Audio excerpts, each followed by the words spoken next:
¿Cómo están, amigos? Estamos muy contentos de poder estar en este espacio de diálogo abierto y nos encontramos estudiando el libro de Gálatas, así que ya les damos una cordial bienvenida a todos los que se están conectando y estamos también dándole la bienvenida a nuestro pastor Joel Barrios. ¿Cómo está, pastor? Muy bien, Alex, un gusto de poder estar contigo, también con todas las personas que se conectan. En Switcher también está Karen. Y hoy estamos preparados entonces para seguir con este estudio de esta epístola que nos va a enseñar un poquito más sobre el tema de la salvación, cómo es la vida cristiana. Ojalá, estoy seguro que hoy Dios tiene cosas muy importantes para cada uno de nosotros. ¿Cómo se pueden conectar, Alex, con nosotros las personas que tienen preguntas? Bien, pueden conectarse a través del correo, lo hemos repetido, ahorita va a salir debajo de sus pantallas y a través también del Facebook oficial y del YouTube oficial. Así que conéctese, estamos en vivo, estamos para responder todas sus preguntas, todas sus dudas. Y bueno, ¿qué le parece, pastor, si empezamos con una oración? Muy bien. ¿Quisieras hacerla, Sí, claro que Alex? sí, vamos a orar.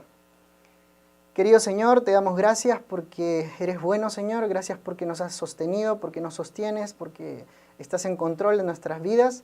Y hoy, Señor, queremos encontrarnos contigo, queremos que te podamos conocer un poco más, Señor. Y para eso, Señor, te pedimos tu Espíritu Santo que esté en medio nuestro, dirige al pastor y dirígenos, Señor, danos esa satisfacción de tener preguntas, pero también tener las respuestas, y las respuestas que no las tengamos, Señor, también ayúdanos a encontrarlas, si no es hoy, en el diario vivir, siempre acompañados de tu presencia. En el nombre de Jesús, amén.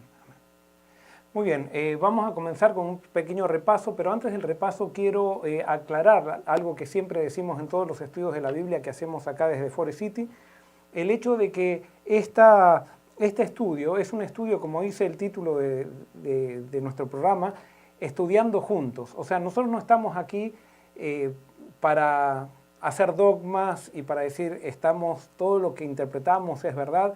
No, simplemente estamos estudiando juntos y estamos sacando conclusiones. Por supuesto, lo que compartamos creemos que es correcto, pero sin duda que puede ser que haya cosas incorrectas.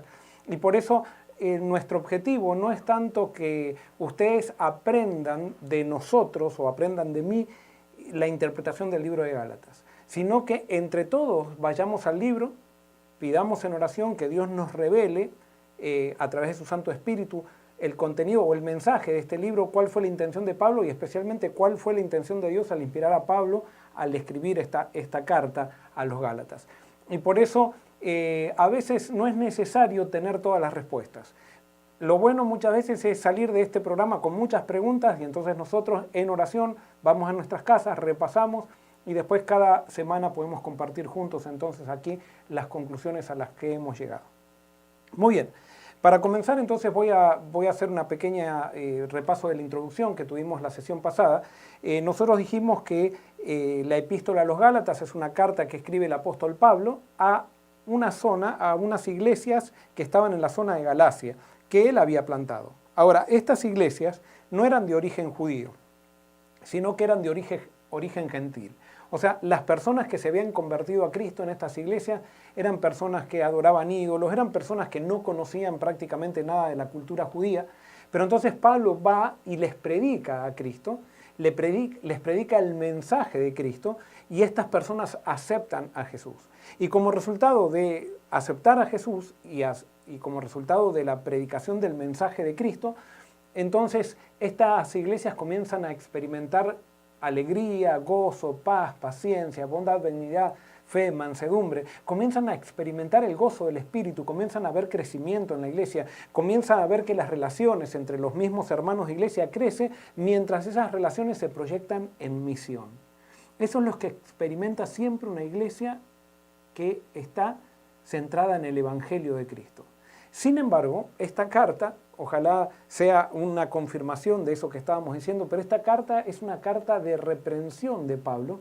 ¿Por qué? Porque Pablo entonces, una vez que planta estas iglesias, él sigue haciendo sus viajes misioneros y resulta que aparentemente antes de que Pablo se vaya, estaban llegando unas personas que habían sido judías o que eran judías pero que se habían convertido al cristianismo. Entonces, estas personas judías que se habían convertido al cristianismo, cuando ven que Pablo había enseñado que había que aceptar a Cristo y que no había enseñado que había que circuncidarse, que había que comer, que no había que comer, cuáles eran las fiestas que había que guardar y cuáles las fiestas que no habían que guardar, se escandalizan. Y dicen, ¿cómo Pablo solamente va a enseñar solamente lo que Cristo hizo en la cruz y que la gente se entregue a Cristo? No, hay que enseñarle todas las otras cosas. Y es más, hay que enseñarles incluso a esta gente, tenemos que decirle a la gente nueva que está llegando ahora, vamos a decirle, lo primero que le vamos a hablar es de la ley. No le vamos a hablar todavía de Cristo, porque primero ellos tienen que entender que tienen que obedecer. Y ahí entonces se hace un problema. ¿Por qué? Porque estos judaizantes tergiversan el Evangelio, y al tergiversar el Evangelio las iglesias comienzan a perder el gozo, comienzan a perder la alegría que tenían, dejan de crecer, empiezan a crecer en número, quizás siguen creciendo en número, pero empiezan a decrecer en poder espiritual. Y esto, evidentemente, los gálatas no se dieron cuenta, porque los judaizantes también, para socavar la influencia del apóstol Pablo, comienzan a decir que estas personas no tenían que respetar lo que Pablo había enseñado, porque Pablo incluso no era ni apóstol. ¿Por qué? Porque Pablo no había estado con los 12 apóstoles que Jesús había elegido. Y como Pablo no había estado con los 12 apóstoles que Jesús había elegido, Pablo no podía ser considerado con autoridad de apóstol. Ellos empezaron a decir que Pablo se estaba autonominando apóstol, y entonces con eso ya ahora no solamente trataban de socavar la enseñanza de Pablo, sino que trataban de socavar también la persona de Pablo. Lastimosamente los gálatas caen en esta trampa de estos judaizantes. Y entonces Pablo comienza a escribir, y cuando Pablo comienza a escribir, hace un saludo, habla de que él ha sido llamado Pablo apóstol. Él dice, ya que los judaizantes estaban negando que él era apóstol, dice, no, yo soy apóstol y no soy apóstol nominado por otros apóstoles, sino soy apóstol llamado por Jesucristo y el Padre. O sea, Pablo comienza a establecer que el llamado que Dios hace a cada creyente es directo, no es a través de la iglesia. Y esto es algo que tenemos que entender muy bien, porque la iglesia cristiana no entiende muy bien esto. La iglesia cristiana, en muchas iglesias yo veo que hay gente que piensa que es la iglesia la que hace el llamado al servicio. No, la iglesia no hace ningún llamado al servicio. La iglesia confirma el llamado de alguien al servicio, pero no es la iglesia el que hace llamado. El que hace llamado es Jesús y el Padre, a través del Espíritu. Entonces muchas veces, por ejemplo, cuando alguien va a estudiar teología, nosotros siempre le decimos, los pastores, si realmente ellos sienten el llamado de Cristo. No le decimos, la iglesia te dijo que tú puedes estudiar, sino que decimos, si quieres estudiar, está muy bien que estudies, pero ¿realmente tienes el llamado de Cristo o simplemente lo estás haciendo porque quieres hacerlo? Entonces, el llamado, vuelvo a repetir, lo hace Cristo. Y por eso puede haber muchas personas que estén escuchando en este momento que tengan el llamado a ser apóstoles, y quizás piensan que porque no fueron a una universidad, que porque la iglesia nunca los llamó específicamente a cumplir un rol de predicación, entonces piensan que no tienen el llamado al servicio y no tienen el llamado al apostolado. Vuelvo a decir, el llamado es directo. Y puede haber muchas personas, que creo que pueden ser la mayoría de los que están escuchando, que tienen ese llamado y que tal vez todavía no se dieron cuenta. Entonces, ¿qué es lo que hace Pablo? Pablo comienza la carta tronando, porque dice, me asombro de que ustedes tan pronto se hayan alejado del que os llamó por la gracia de Cristo para seguir un evangelio diferente. ¿Qué quiere decir? Los gálatas habían tergiversado el evangelio. Y acá Pablo comienza a hablar de una manera bastante fuerte. Y ustedes saben que nunca en el camino cristiano se aconseja, cuando te persiguen, a parar a discutir con los perseguidores. No, cuando te persiguen, los que te persiguen están mostrando que tú vas adelante y por eso te persiguen. Nadie puede perseguir a alguien que va atrás. El que persigue a otro es porque ese otro va adelante. Y entonces, no es conveniente que el que está predicando el evangelio se pare a discutir con la persona que lo persigue, porque justamente va a conseguir lo que están pretendiendo los perseguidores, que pare, que lo puedan alcanzar. No hay que parar a discutir con los enemigos. Sin embargo, a veces hay que hacer un alto para aclarar cosas. Y ustedes van a ver, por ejemplo, que Jesús nunca se ponía en grandes controversias con los fariseos, sí, venían los fariseos y Jesús trataba de responderle con evasivas, porque sabía que los fariseos no querían aprender, simplemente querían cuestionar, querían socavar la influencia de él. Pero llegó un momento, y ustedes lo pueden leer, eso en Mateo 23, antes ya de su muerte, que Jesús ve que es necesario sacarle el disfraz a los fariseos. Y entonces en esta epístola vemos que Pablo también está haciendo lo mismo con esta gente, estos judaizantes que se habían convertido al cristianismo. Y aparentemente estos judaizantes que se habían convertido al cristianismo eran de la secta de los fariseos también antes de convertirse al cristianismo. Esto es muy interesante porque quiere decir que un fariseo puede ser cristiano. O sea, un fariseo puede creer en Cristo, pero no es suficiente creer en Cristo. No es suficiente creer que Cristo existió, no es suficiente creer que Cristo fue el Mesías, si es que yo no entiendo lo que pasó en la cruz y cuál fue el mensaje de Cristo y a qué vino Cristo, no me sirve de nada creer en Cristo. O sea, lo que voy a hacer va a ser tergiversar las cosas, no voy a recibir transformación, y eso era lo que pasaba con esta gente. Y para introducirlos un poco también, quiero que ustedes, para que ustedes entiendan más o menos qué es lo que está pasando, vamos a Hechos capítulo 15, porque si bien esto de Hechos capítulo 15 aparentemente, según algunos eruditos, ocurrió antes de que se escriba el libro de Gálatas, algunos dicen que no, pero otros dicen que sí. Yo no me voy a poner ahora a discutir cuál es la posición por la cual yo me inclino, pero ustedes pueden analizarlo. Pero ahí nos dice más o menos cuál era la problemática. Vamos a Hechos capítulo 15, versículos 1 en adelante. Dice así: Entonces algunos que venían de Judea enseñaban a los hermanos: si no os circuncidáis conforme al rito de Moisés, no podéis ser salvos.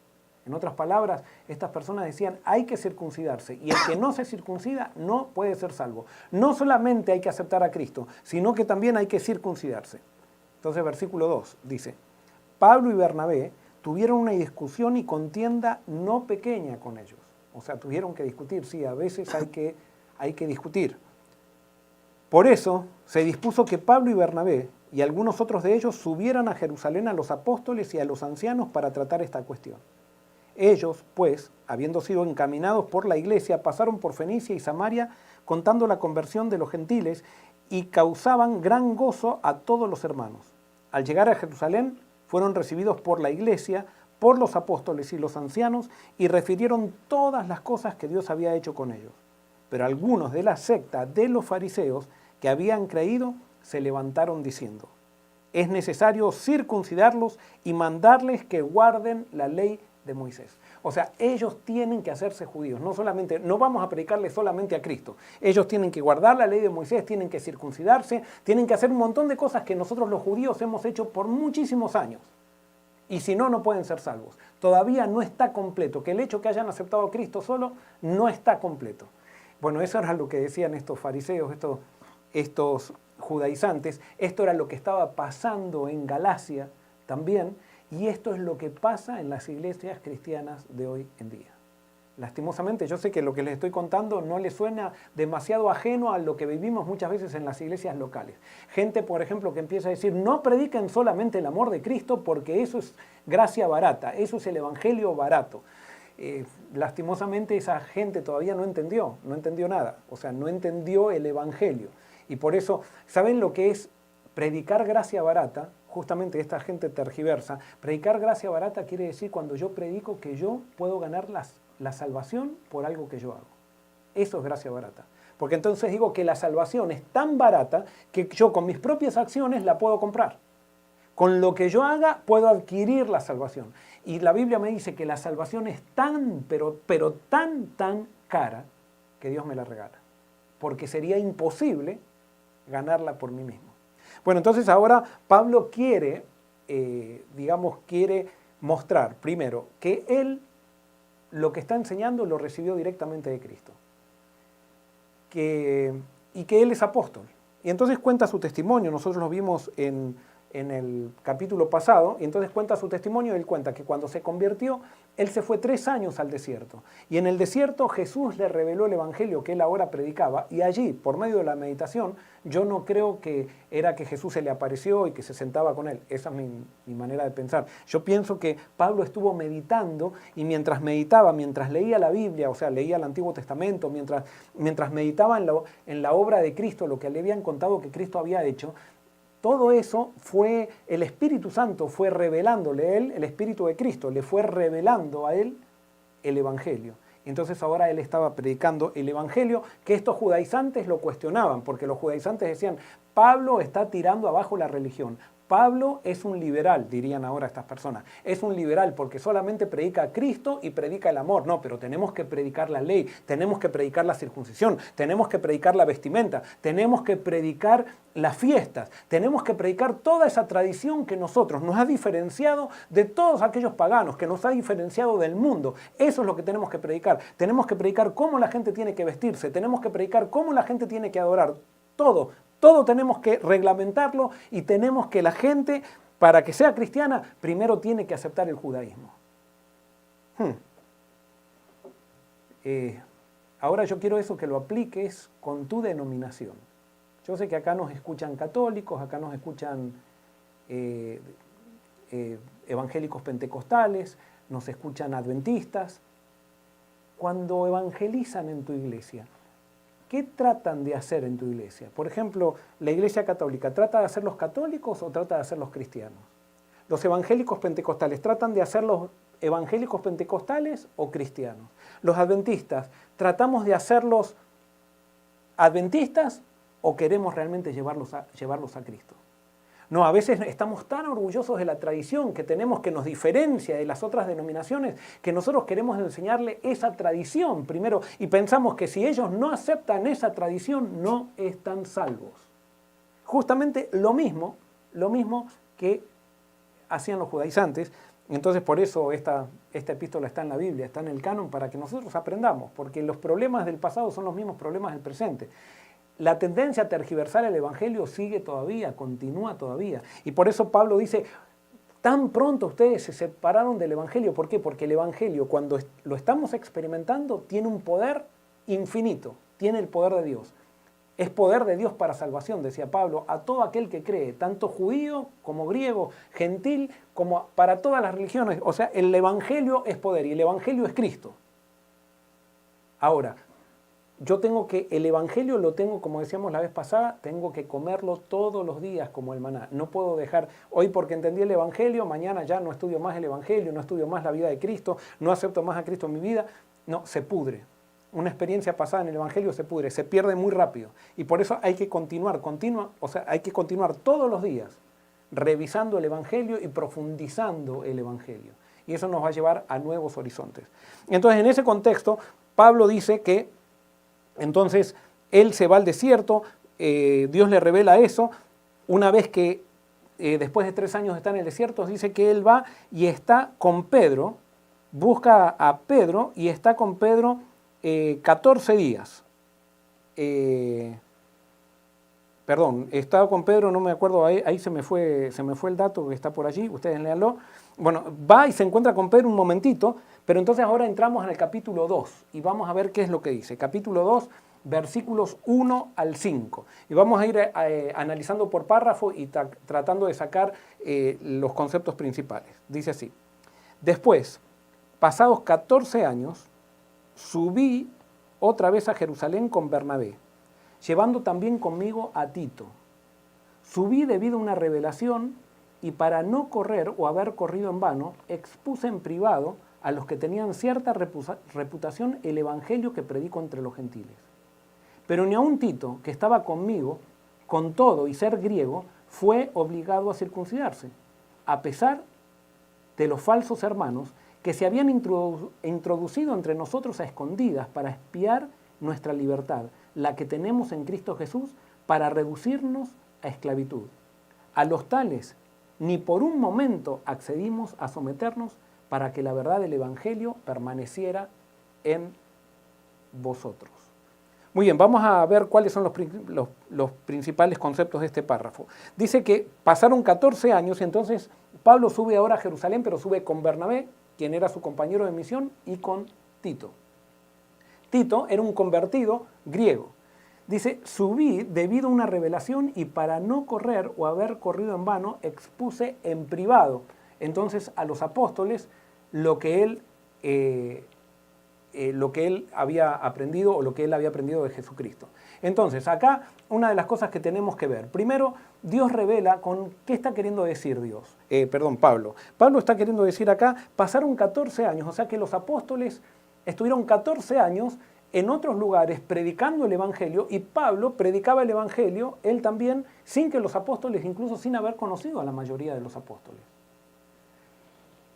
¿Qué es lo que está queriendo mostrarnos Pablo? Lo que está mostrando Pablo es que la verdad de Dios no viene a través de la iglesia institucional. La verdad de Dios se revela a través de individuos que son la iglesia. Porque tenemos que entender, y esto es lo que no entendían los judaizantes, que la iglesia son los individuos sinceros que aceptaron a Cristo, que no hay rango en la iglesia, no hay jerarquía. Entonces cuando Dios tiene una verdad, Dios revela la verdad a uno por aquí, a otro por allá. Nunca le revela la verdad a uno solo. Los judaizantes decían, no, si la verdad no viene de los apóstoles que caminaron con Jesús, que son los dirigentes de la iglesia, no tienen que hacer caso. ¿Quién es este Pablo? Este Pablo era un judío, un fariseo, convertido, pero es un laico. Ni es ni dirigente, y él mismo se llama apóstol. Fíjense, el argumento es bastante fuerte, de acuerdo a los parámetros como hoy vemos a la iglesia hoy en día. Si hoy viniera alguien que predica y dice, predica un evangelio poderoso, incluso que no es ni dirigente, no tiene el título de pastor, no pasó por el seminario cristiano, nosotros enseguida diríamos, no, ¿quién es este? ¿Dónde están sus credenciales? Bueno, eso es lo que estaban haciendo los judaizantes. En vez de nosotros analizar por el fruto, nosotros muchas veces analizamos por la jerarquía, por la autoridad que dan los puestos en una institución religiosa. Así no se evalúa la autoridad en la Biblia o en el Evangelio.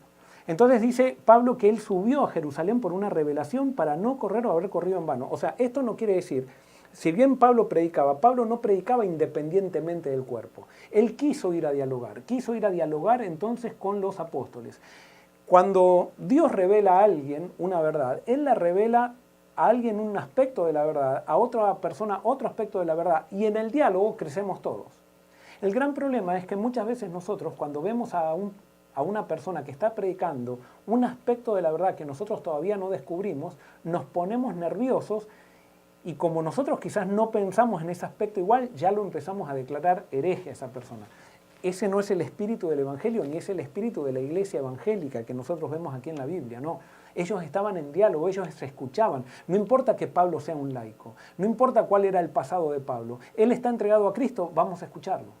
Vamos a ver qué es lo que nos tiene que decir. Y ahora quiero aclarar esto, Pablo no va a Jerusalén a pedir permiso. Ni los de Jerusalén no estaban esperando que Pablo les pida permiso para predicar. ¿Por qué? Porque hay muchos dirigentes religiosos que a veces piensan que hay que pedirles permiso para predicar. Esa es una manera antievangélica. Yo sé que a alguno que está escuchando esto le puede caer pesado lo que estoy diciendo porque la cosmovisión de esas personas tiene una cosmovisión de la iglesia medieval. Y piensan, y a pesar de que dicen ser cristianos, que siguen la Biblia y eso, piensan con un concepto medieval de la iglesia, y en la Edad Media era la iglesia la que hacía el llamado, era la iglesia la que daba el permiso a quién predicaba y quién no predicaba. No, en la iglesia apostólica, todo, desde que una persona se entrega a Cristo, toda persona puede predicar.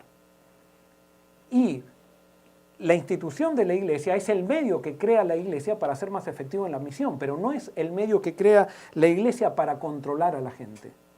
No, en la iglesia verdadera no hay control de la gente. Yo ahora también estoy tocando algo que mucha gente se pone nerviosa. ¿Por qué? Porque no queremos dejar el control en el espíritu. El Evangelio deja el control en el Espíritu de Dios, que sabe controlar mucho mejor que nosotros. Pero las personas que, como los judaizantes, que no creen en el poder del Espíritu, que no creen en el Evangelio, piensan que son los seres humanos los que tienen que controlar. Y bueno, entonces Pablo sube, y entonces Pablo da un argumento. Fíjense, dice, yo voy con Tito, estoy con los apóstoles. Tito era griego, no estaba circuncidado. Y fíjense qué veraces que eran, porque la circuncisión se hacía en el órgano sexual masculino. Por lo tanto, si alguien decía, yo estoy circuncidado, podía mentir y nadie lo iba a saber, porque nadie iba a chequear si estaba circuncidado o no. Pero eran personas veraces. Y Pablo podría haber dicho, para evitar un problema, podría haber dicho, Tito está circuncidado, y nadie se hubiera enterado. Pero él dijo, no, Tito no está circuncidado. Y ninguno de los apóstoles le pidió que se circuncide. Evidentemente los apóstoles habían entendido, los que caminaron con Jesús también habían entendido el Evangelio sin estar en comunicación con Pablo de la misma manera que lo entendía Pablo. Y por eso Pablo lo que está queriendo mostrar era que él no estaba predicando algo independiente, no, él estaba predicando el mismo Evangelio que predicaban los apóstoles. Yo creo que Pablo había profundizado mucho más que los apóstoles incluso el Evangelio, creo que Pablo había entendido mucho más que los apóstoles el Evangelio, y por eso vemos que los apóstoles lo escuchan y quedan de acuerdo con Pablo y Bernabé. Ahora, sigue diciendo acá, voy a leer versículo 2, dice, subí debido a una revelación para no correr o haber corrido en vano y expuse en privado a los que tenían cierta reputación, el evangelio que predico entre los gentiles. Pero ni aun Tito, que estaba conmigo con todo y ser griego, fue obligado a circuncidarse, a pesar de los falsos hermanos que se habían introducido entre nosotros a escondidas para espiar nuestra libertad, la que tenemos en Cristo Jesús, para reducirnos a esclavitud. Ahora fíjense, ¿cómo define Pablo a los falsos hermanos? Los falsos hermanos para Pablo son aquellos, escuchen bien esto, los falsos hermanos para Pablo son aquellos que tergiversaron el Evangelio, que enseñan la comida, la ley, la reverencia, que me pongo, que me tengo que vestir, cómo no me tengo que vestir. Esas personas son falsos hermanos. Ahora, no solamente esto, y añade más, ¿qué es un falso hermano? Es alguien que controla a otro hermano. Eso es un falso hermano. Para nosotros, falso hermano es aquel que enseña, por ejemplo, una doctrina en la cual yo no creo. Lo reducimos así. No. Para Pablo, un falso hermano es aquel que tergiversa el Evangelio, que enseña un Evangelio. No están en contra de Cristo los falsos hermanos, pero ponen a Cristo y a las obras al mismo nivel. Y piensan que no solamente hay que enseñar a Cristo, sino que también hay que enseñar la ley, hay que enseñar las obras, hay que exigir que la gente haga cosas antes de bautizarse, antes de entregarse a Cristo, tiene que hacer ciertas cosas. Y hay que enseñarle ciertas cosas. Vamos a hablar un poquito más de eso en adelante. Pero lo que caracteriza a los falsos hermanos, porque puede ser que alguien esté equivocado, pero todavía no ha querido controlar a otras personas. Lo que Pablo ve que un falso hermano es aquel que quiere controlar a otra persona. Y esto, ¿saben qué? La iglesia cristiana institucional, cuando digo institucional, es la iglesia que todavía no ha descubierto el Evangelio. No estoy en contra de las instituciones, yo creo que siempre se necesitan las instituciones porque son los medios para ser más efectivos en la misión, pero cuando me refiero a iglesia institucional, me estoy refiriendo a la iglesia que todavía no entendió el Evangelio. Entonces, la iglesia que todavía no entendió el Evangelio, la característica es que quiere controlar a otros hermanos. Y nosotros, como les decía, en las iglesias cristianas, ¿cuánta gente vemos controlando a otra gente? Queriendo decirle qué es lo que tiene que hacer, cómo tiene que ser, y queriendo controlar a todo el mundo y criticando a aquel que hace que no hace. Eso no es del Evangelio y por eso en esas iglesias no hay felicidad, en esas iglesias solamente hay peleas. Sí, se habla de Cristo como estos judaizantes, creían en Cristo como estos fariseos de Hechos capítulo 15, sin embargo no entendían el Evangelio, no entendían lo que Cristo hizo en la cruz. Y entonces, Pablo es interesante que dice que estas personas los querían reducir a esclavitud, o sea, no daban libertad. Cuando estamos en Cristo, las personas son libres. Nadie hace las cosas por obligación a nadie, nadie. Es en libertad. Y yo sé que hay gente que tiene miedo de esto, pero esta es la mejor. Cuando hay libertad en Cristo en una iglesia, es cuando es la iglesia, son las iglesias más fieles que existen, porque no son iglesias que están controladas por un pastor o que están controladas por un anciano de iglesia temperamental que quiere mantener a todos como soldaditos, no. Son iglesias que están en el espíritu y que generan una fidelidad que es mucho, que no es mucho, o sea, es fidelidad verdadera. La otra es una obediencia falsa, es una obediencia hueca, es una obediencia, como Jesús diría, de sepulcros blanqueados. Entonces, Pablo dice, a los tales, en el versículo 5, ni por un momento accedimos a someternos. Esta gente que espiaba, la palabra espiar es catascópeo en griego, y quiere decir expiar traicioneramente. O sea, estas personas judaizantes lo que hacían era estaban mirando cuando la gente se equivocaba, entonces ir a una junta y decir, esta persona hizo esto. Estaban esperando una junta de nombramiento para decir todo lo que habían visto, que habían hecho. Eran personas que estaban espiando a todas las personas. Las iglesias están llenas de espías muchas veces, y ojalá que nosotros no seamos la iglesia de Forest City, ojalá que no sea una iglesia de espías, ojalá que la iglesia tuya, yo no conozco las iglesias que nos están escuchando, pero desde el país que nos están escuchando, ojalá que tú no seas un espía que espía traicioneramente, espía para exponer a alguien y exponer su error delante de la gente. Bueno, si estás espiando, todavía no te encontraste con Cristo. Y esto te lo digo, no te lo digo como yo diciendo, no, yo estoy más allá del bien y del mal. No, porque yo también tengo esa tendencia. Yo también tengo esa tendencia. Entonces, estos falsos hermanos, me gusta lo que dice Pablo, a los cuales ni por un momento accedimos a someternos para que la verdad del Evangelio permanezca con vosotros. Acá es algo importante. A las personas que predican salvación por las obras, que quieren controlar el mundo, ni por un momento nos tenemos que someter. Eso no quiere decir que le tenemos que hacer una guerra. No, porque hay gente que, por ejemplo, dice, estas personas son legalistas y les tiran todo el odio. No, Jesús te manda a amar a todos, legalistas, no legalistas. Cuando estás en el Evangelio, tú no odias a nadie, pero sí tú no te puedes someter a nadie, solamente te puedes someter a Cristo. Y esa es la fuerza del verdadero cristianismo. El verdadero cristiano no está sometido ni a iglesias, ni a instituciones religiosas, ni a sistemas, ni a ninguna cosa. Está sometido a Cristo. Y cuando hay varios que se juntan sometidos a Cristo, producen una iglesia fuerte. Y claro, alguien puede decir, pero entonces así cualquiera va a hacer cualquier cosa. No, los que están sometidos a Cristo hacen lo que Cristo hace. Es la mejor fidelidad, esa es la fidelidad más pura que hay. O sea, el que está sometido a Cristo hace lo que Cristo hace. Y ama como Cristo amó. Pero no porque amemos nos vamos a someter a alguien que viene con un evangelio tergiversado, que quiere enseñar las obras y que quiere espiar a los hermanos. Y que quiere estar espiando traicioneramente a los hermanos. No, eso no. Entonces ahí hay que estar firme. Y Pablo dice, por favor, no se sometan. Yo he visto esto, yo tengo 30 años de pastor en mi ministerio pastoral. Y yo he visto muchas veces que las personas más legalistas, muchas veces, no estoy diciendo que esto pasa en mi iglesia, pero lo he visto muchas veces, que a veces las personas más legalistas son los que tienen los puestos de mayor influencia, porque son los que controlan en las iglesias, son los que tienen el poder, y que no les gusta dar, porque no conocieron el Evangelio, no les gusta compartir. Al que no conoce el Evangelio no le gusta compartir el poder. Y ustedes van a ver que, como Jesús decía, los gobernantes de este mundo quieren que todos lo sirvan, pero cuando Dios dio el poder, nació la iglesia primitiva, Dios dio el poder a todos y dio el poder a un grupo de pescadores y ese poder se multiplicaba, o sea, todo el mundo compartía el poder. No, las iglesias que no conocen el Evangelio, el poder está en una élite, está en los experimentados, en los que saben, en los que no saben, esos tienen que seguir ciegamente y aceptar lo que ciegamente dicen los demás. Bueno, ese no es el modelo evangélico de iglesia.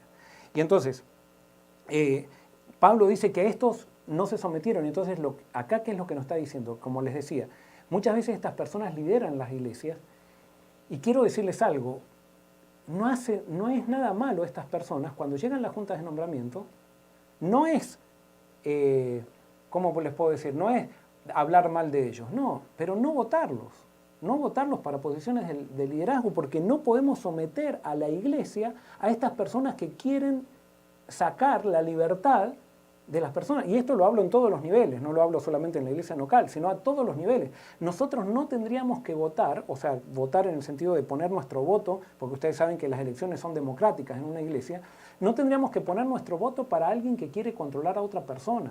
No. Nosotros no hemos sido llamados a esclavizar a otros, hemos sido llamados a libertad. Y esa libertad que Pablo dice que debe ser defendida y que no podemos someternos en un momento. Y Pablo, fíjense que no dice por causa mía, sino por causa de vosotros. Por causa de vosotros. Pero lastimosamente muchas veces estas personas que son controladoras manejan también en las iglesias las comisiones de nombramiento y esas comisiones de nombramiento no son democráticas, no son a nominación secreta, sino que son a nominación pública, entonces solamente ya saben quiénes van a elegir a quién van a proponer, y hacen toda una política para quedar siempre en el poder de estos judaizantes. Y al final estos judaizantes lo que terminan haciendo es lo mismo que pasó en la iglesia de Galacia. Se pierde el evangelio en la iglesia, se pierde el poder. Sí, las iglesias siguen creyendo en Cristo, pero en un Cristo tergiversado, en un evangelio tergiversado. Entonces, seguimos leyendo el versículo 6 en adelante. Dice así, pero los que tenían reputación de ser algo, lo que hayan sido en otro tiempo, nada me importa, Dios no hace acepción de personas. A mí pues, los de reputación, nada nuevo me comunicaron. Antes, por el contrario, como vieron que me había sido encomendado el evangelio de la incircuncisión, como a Pedro el de la circuncisión, pues el que actuó en Pedro para el apostolado de la circuncisión, actuó también en mí con los gentiles, y reconociendo la gracia que me ha sido dada, Jacobo, Cefas y Juan, que eran considerados como columnas, nos dieron a mí y a Bernabé la diestra en señal de compañerismo, para que nosotros fuéramos a los gentiles y ellos a los de la circuncisión. Solamente nos pidieron que nos acordáramos de los pobres, lo cual también me apresuré a cumplir con diligencia. Acá Pablo parece un poquito despectivo cuando habla de los que tenían reputación.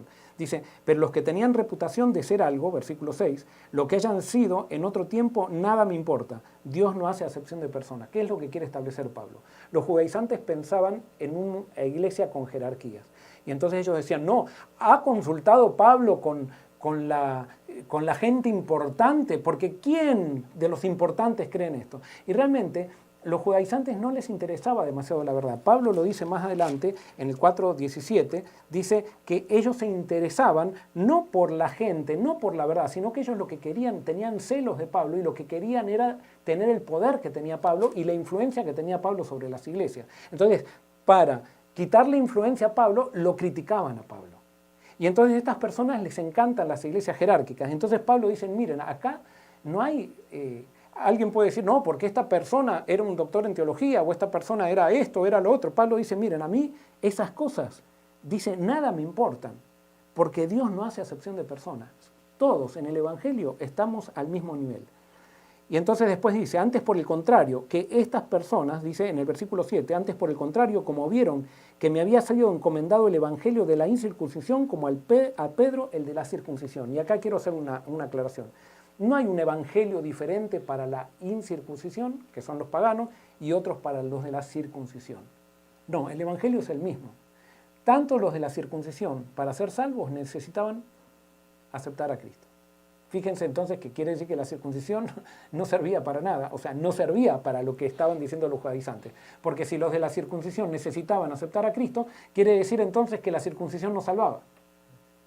Pero entonces también dice que este evangelio sirve para los que no están en la circuncisión. Porque ¿qué quiere decir esto? Cristo se adapta a todos. Lo único que necesitan todos es aceptar a Cristo y seguir a Cristo, punto. Después lo demás viene por añadidura. El que lo quiere hacer, lo hace lo demás. Y el que no quiere hacer, no lo hace. Pedro le iba a predicar a los de la circuncisión. Pero Pedro no le iba a predicar la circuncisión a los de la circuncisión. Pedro le iba a predicar a Cristo. Y no iba a hablar de la circuncisión incluso Pedro. Pedro iba a hablar de Cristo. Y el que quisiera seguir circuncidado, que siga. El que quiera circuncidar a su hijo, que lo circuncide. Pero Pedro no iba a enseñar que había que circuncidarse para ser salvo. O para poder ser parte de la iglesia cristiana. No. Por eso Pedro predicaba a Cristo, a los de la circuncisión. Y Pablo predicaba a los que adoraban ídolos y eso. Solamente le decían, ahora ya no se adora más ídolos, ahora se adora a Cristo. Y entréguense a Cristo, punto, ya no más, ya no más. Y entonces dice que los apóstoles le dieron, entonces cuando Pablo les compartió qué era lo que estaba haciendo con los paganos, dijo, le dieron la mano como diciendo, esto está correcto. Y entonces estaban todos unidos, a pesar de no haber en 14 años no estar en contacto, estaban todos unidos. Y entre esos estaba Jacobo, que era el hermano de Jesús, estaba Cefas y estaba Juan. Cefas, que es Pedro, y estaba Juan. Entonces, ¿qué es lo que pasa muchas veces? Nosotros muchas veces con nuestras denominaciones hacemos una cultura religiosa. Y vuelvo a repetir algo que dije al principio, cuando viene alguien que quiere ser parte de la iglesia nuestra, nosotros no solamente le enseñamos a Cristo, sino que le enseñamos un montón de cosas. Le voy a dar un ejemplo. Por ejemplo, hay ciertas iglesias, por ejemplo, que cuando viene una persona se le enseña a Cristo, entonces se va a bautizar y dice, pero antes de bautizarse tenés que sacarte las joyas. ¿No han escuchado eso? ¿Y de dónde viene eso, sacarse las joyas? Y de una tradición que trae, y pareciera, y hacemos tanto énfasis en eso, que si la persona no se saca las joyas, parece que no es salva. Es lo mismo que hacían los judaizantes, lo mismo. Y entonces yo sé que a alguien se le está revolviendo el estómago ahora que estoy hablando de esto, pero es que lo hemos hecho justamente lo mismo que los judaizantes. Cosas externas las hemos puesto como condición de discipulado. Eso está mal, es contrario al Evangelio, está mal.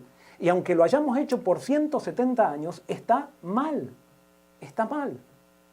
Eso no nos toca a nosotros enseñar, que cada uno después use o no use de acuerdo a los principios que se descubran en la Biblia. Sí, hay versículos que están en contra de las joyas en la Biblia, pero hay versículos que están a favor de las joyas también.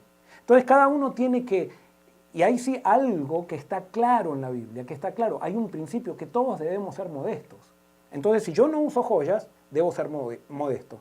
Y si las uso, debo ser modesto también. Ese principio se aplica en todos y para todos.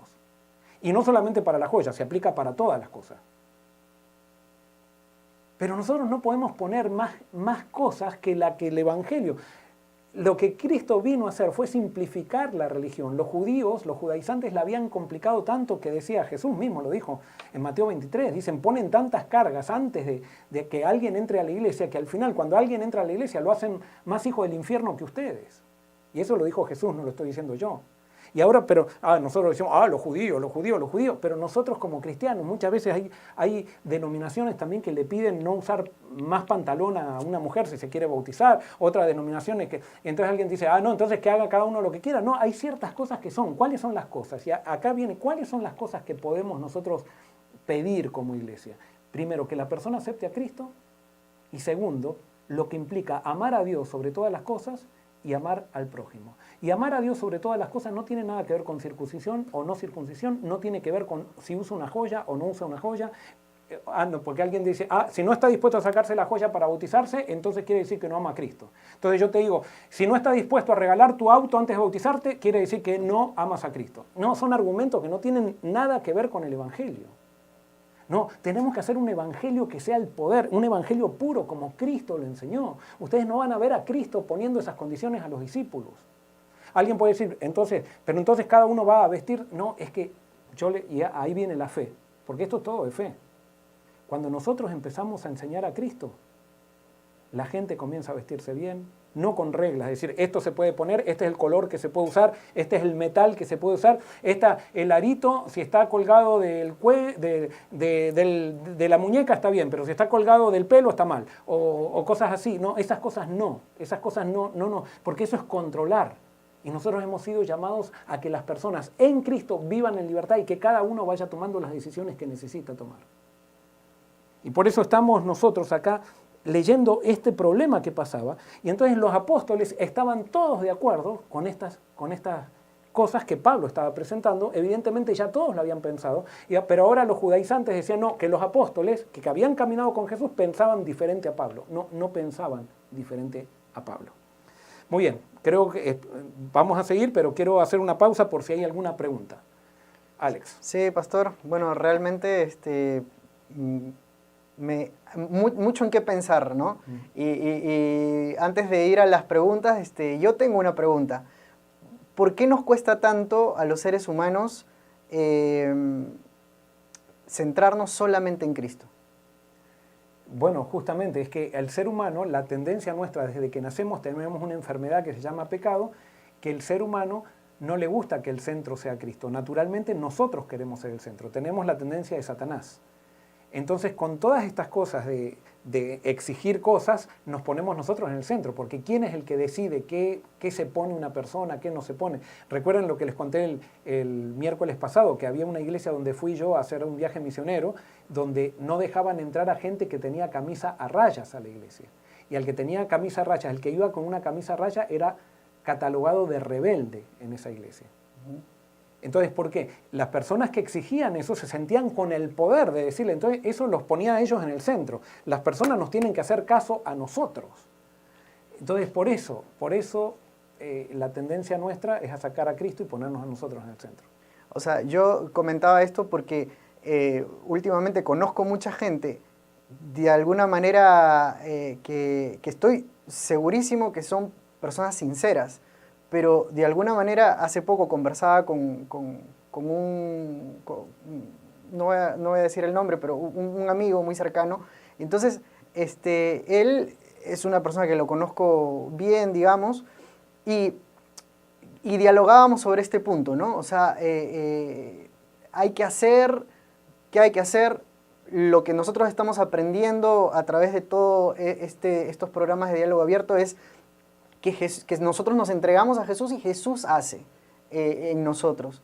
Pero él me decía, siendo sincero, ya es una persona mayor de muchos años, me decía, yo quiero entender eso, pero esto es lo que me enseñaron y ya es como que me cuesta demasiado cambiar mi forma de pensar. Ahora, lo que quiero aclarar también, por ejemplo, acá va a haber, acuérdense que el ser humano es desequilibrado, el único que equilibra es Cristo. Entonces acá va a haber dos extremos. Uno, que personas que cuando me escuchen a mí lo que estoy diciendo, que es lo que dice Pablo, o lean, cuando escuchen el mensaje de Gálatas, se les revuelve el estómago y dicen, no, esto no puede ser así, hay que enseñar la circuncisión.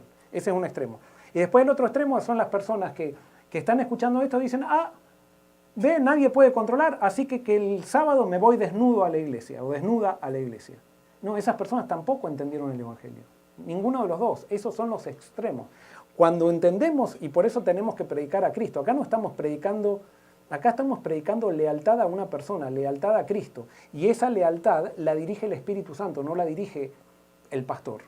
La dirige el Espíritu Santo. Y cuando el Espíritu Santo la dirige, produce el fruto del Espíritu, que son todos frutos relacionales.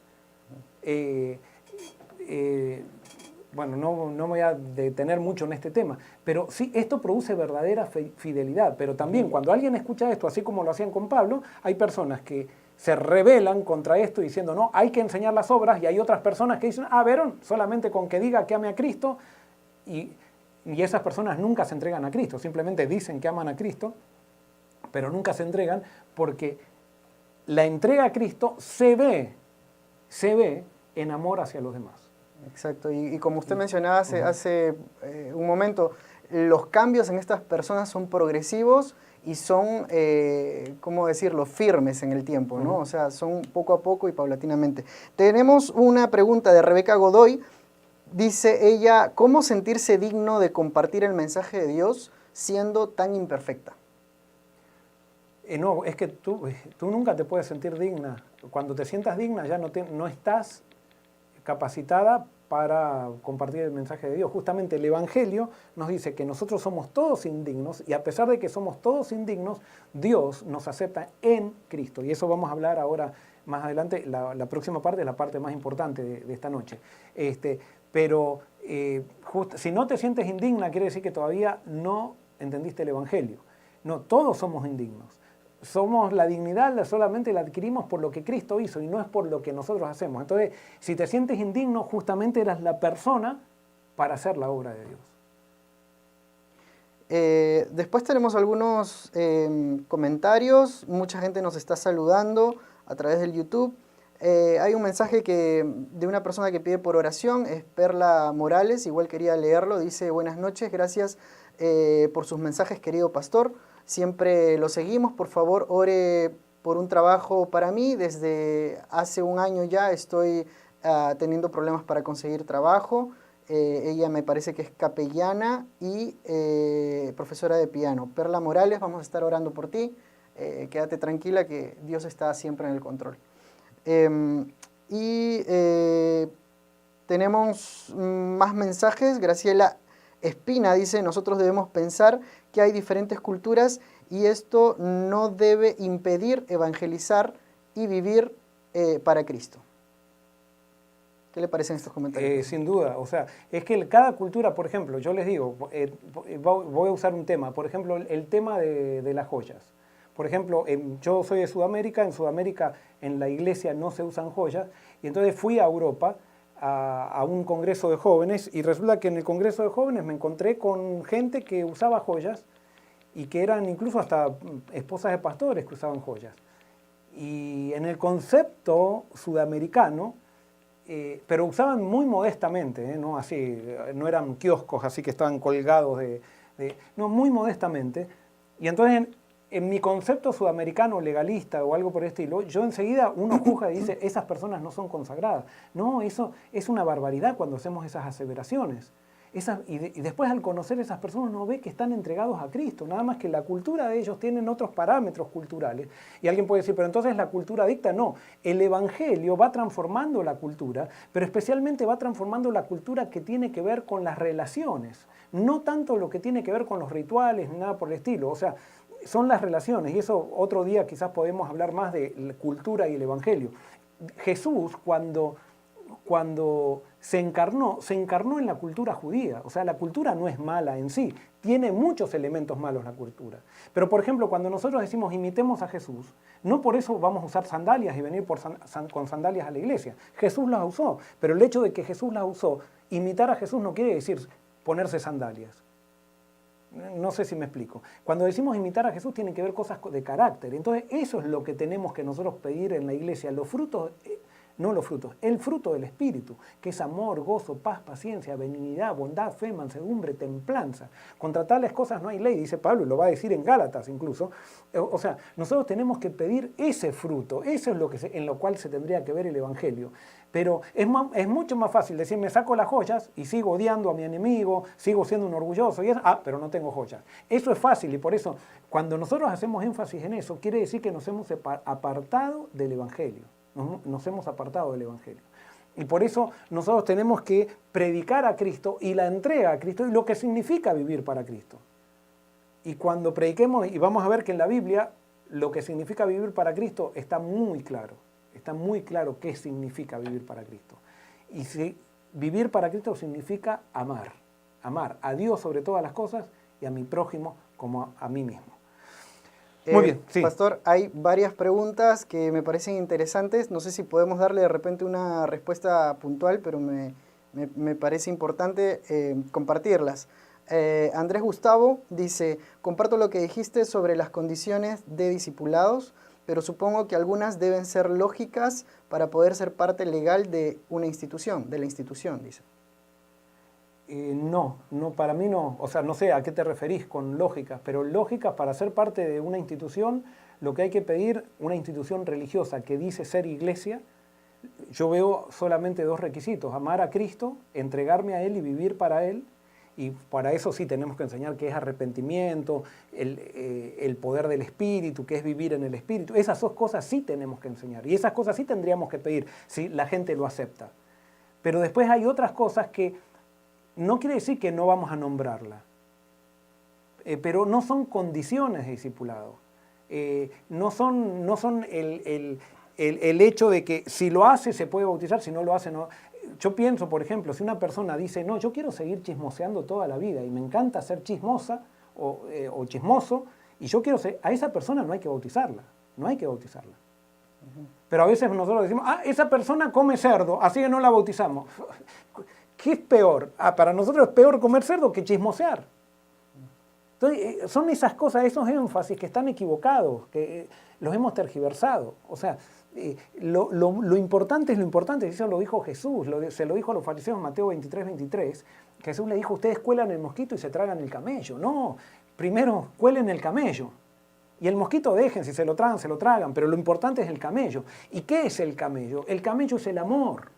El camello es la humildad. O sea, nosotros no podemos pretender que alguien se entre a la iglesia diciendo, a mí me encanta estar orgulloso de todos los logros que tuve y todo eso porque yo soy el mejor del mundo. Esa persona no le enseñamos nada, pero quizás creyó en 28 doctrinas, que quizás aceptó que Cristo murió en la cruz, como los fariseos. Y hasta eso, fíjense que los mismos cristianos ni hasta eso exigían, ni tampoco exigían lo que yo estoy diciendo que habría que exigir. Pastor, una última pregunta y seguimos avanzando con el tema. Lizardo Opaso dice, buenas noches, pastor, quisiera consultarle sobre la verdadera función que debería cumplir el manual de iglesia, si es que fuera realmente necesaria.